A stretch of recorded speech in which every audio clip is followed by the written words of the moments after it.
देश की 130 करोड़ आबादी इस सदी की सबसे बड़ी महामारी के संकट से जूझ रही है। हर ओर मातम पसरा हुआ है। इस बीमारी ने सबसे पहले शहरों में कोहराम मचाया, लेकिन ये संकट अब गांवों की गलियों तक पहुंच गया है और लोगों को डर इस बात का सता रहा है कि जब बड़े बड़े अस्पताल, लंबी चौड़ी डॉक्टरों की फौज इस शहरी आबादी को सुरक्षित नहीं कर पाई, तो इस हालात में अब उनका क्या होगा। जमीनी हकीकत कुछ नहीं है। चुनाव जब चल रहे थे तब से कोरोना के केस लगातार बढ़ते जा रहे हैं। गाँव में दहशत का माहौल है।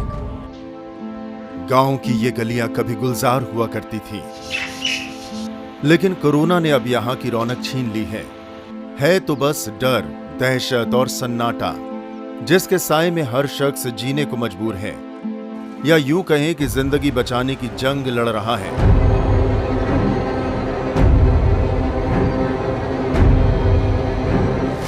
शहर में मातम और मौत बांटने के बाद कोरोना गांव में पहुंच गया है, लेकिन अफसोस यह है कि सरकारी अमला अब तक नहीं पहुंचा। यह प्रयागराज का टीकरी गांव है, आबादी हजारों में है, लेकिन इनकी सुध लेने के लिए स्वास्थ्यकर्मी एक भी नहीं। और ये हाल तब है जब कुछ दिन पहले ही यूपी सरकार ने गांव में विशेष टीम भेजकर सर्वे कराने, संक्रमितों की पहचान करने, साथ ही टेस्टिंग और ट्रीटमेंट कराए जाने का ऐलान किया था। लेकिन जमीनी हकीकत यह है कि आशा और आंगनबाड़ी कार्यकर्ताओं को छोड़ दें तो यहां झांकने भी कोई नहीं आया। उत्तर प्रदेश के बड़े शहरों में कोरोना अब काबू में है। यहाँ संक्रमण की रफ्तार धीरे धीरे कम होती जा रही है, लेकिन चिंता की ये बात है कि जो कोरोना के मामले हैं वो शहर से निकलकर अब गांवों की तरफ बढ़ रहे हैं। इस वक्त हम मौजूद हैं प्रयागराज में, लखनऊ हाईवे के किनारे स्थित टिकरी गांव में। आप देख सकते हैं कि लॉकडाउन है, कर्फ्यू है, लिहाजा लोग गांव में ही इकट्ठे हैं। गांव के लोग एक बस्ती में यहाँ पर मौजूद हैं, आपस में चर्चा करते रहते हैं। और गांव के लोगों का जो कहना है कि यहाँ पर जब से सरकार ने ऐलान किया है कोई टीम नहीं आई है। यहाँ पर जो आशा वर्कर हैं, जो आंगनवाड़ी केंद्र की वर्कर हैं, वो आती हैं, वो लगातार एक्टिव ज़रूर रहती हैं, लोगों के स्वास्थ्य की जानकारी लेती हैं, नाम नोट करती हैं, लेकिन वो कर कुछ नहीं पाती, नाम नोट करके चली जाती हैं। टेस्टिंग के लिए अभी तक यहाँ कोई टीम नहीं आई है। लोगों को ये भी जानकारी नहीं दी जा रही है कि आखिर टेस्टिंग कहाँ हो रही है। यहाँ सरकार की तरफ से कोई जमीनी हकीकत कुछ नहीं है, कोई सुविधा नहीं है। डर तो और ज़्यादा ही बढ़ गया है, केसेस भी बढ़ रहे हैं और अभी तक केवल शहर में ही चीज़ें सुनाई पड़ती थी, अब गाँव के लोग भी संक्रमित हो रहे हैं। जहाँ सरकारी सुविधा की बात है वहाँ पूर्ण रूप से नहीं मिल पा रहा, इसको हम लोग गाँव के लोग हैं महसूस करते हैं। यूपी में हाल ही में पंचायत चुनाव खत्म हुए हैं, जिसमें समाजवादी पार्टी के मुकाबले बीजेपी पिछड़ गई और चुनावों ने कोरोना की लड़ाई में लोगों को भी पछाड़ दिया। ये आरोप मेरठ के मेहड़ा गांव के लोगों का है। 4500 की आबादी वाले इस गांव ने पिछले 7 दिनों में 6 अर्थियां उठती हुई देखी हैं। कई घर ऐसे हैं जहां पूरा का पूरा परिवार ही संक्रमित है।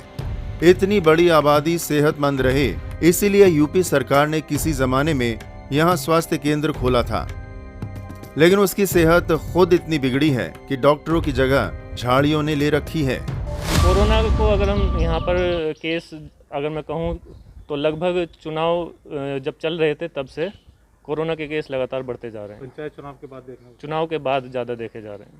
गांव में दहशत का माहौल है। अच्छा, कोई एक दूसरे के आने जाने को तैयार नहीं। हमारे गांव के मुखिया जी हैं, उनकी वाइफ मरी परसों। ये तो कि क्या पंचायत चुनाव के बाद ज़्यादा बढ़ा है ये मामला? हाँ, पंचायत चुनाव के बाद उसमें लोगों की जो ज़्यादा बोल रही उसमें ही बढ़ा है। गांव में जो आया वो उससे ही आया। सरकार कह चुकी है कि चुनाव संवैधानिक प्रक्रिया है, इसीलिए इसे टाला नहीं जा सकता। लेकिन सच ये भी है कि पंचायत चुनाव का खामियाजा सिर्फ ग्रामीणों को ही नहीं उठाना पड़ रहा है। इसकी चपेट में राज्य के वो सरकारी कर्मचारी भी आए हैं जिनकी ड्यूटी चुनाव में लगाई गई थी। यूपी राज्य कर्मचारी संयुक्त परिषद के मुताबिक पंचायत चुनावों के बाद 1000 के करीब कर्मचारियों ने संक्रमण से जान गंवाई है। इन लोगों को सरकार ने चुनावों में काम तो दिया, लेकिन संक्रमण के बाद इलाज की सुविधा देने में नाकाम रही।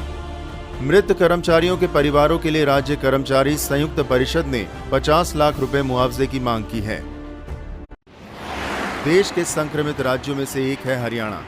शनिवार के आंकड़ों के मुताबिक राज्य में पिछले 24 घंटे में 14,000 से ज्यादा संक्रमण के केस आए हैं।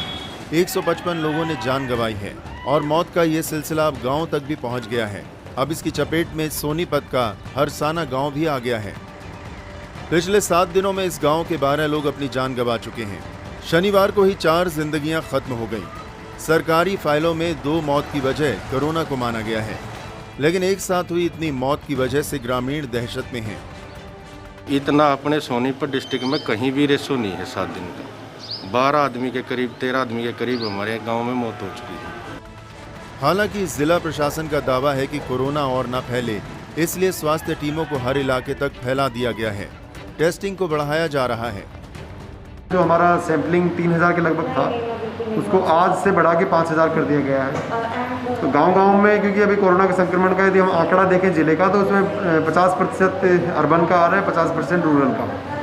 इसको कंटेन करने का जितने हम ज़्यादा सैंपलिंग और टेस्टिंग बढ़ाएंगे, उतनी ज़्यादा लोगों तक हमारी रीच हो पाएगी। मध्य प्रदेश के कई जिले भी बुरी तरह संक्रमण की चपेट में हैं।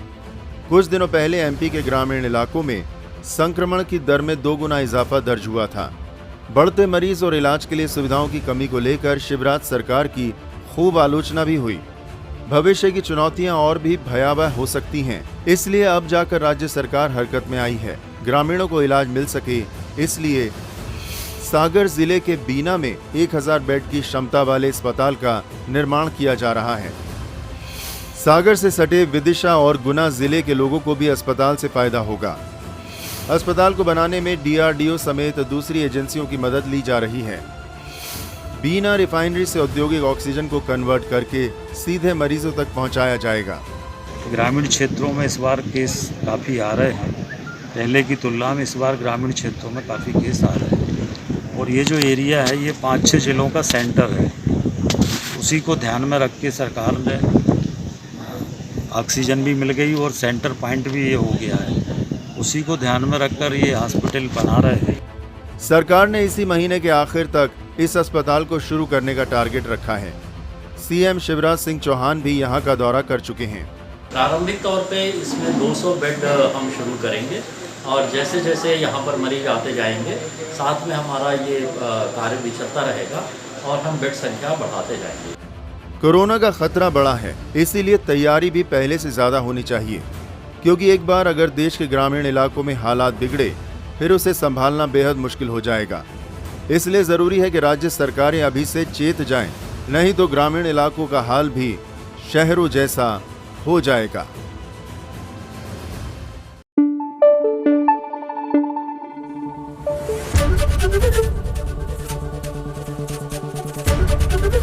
ABP न्यूज़ आपको रखे आगे।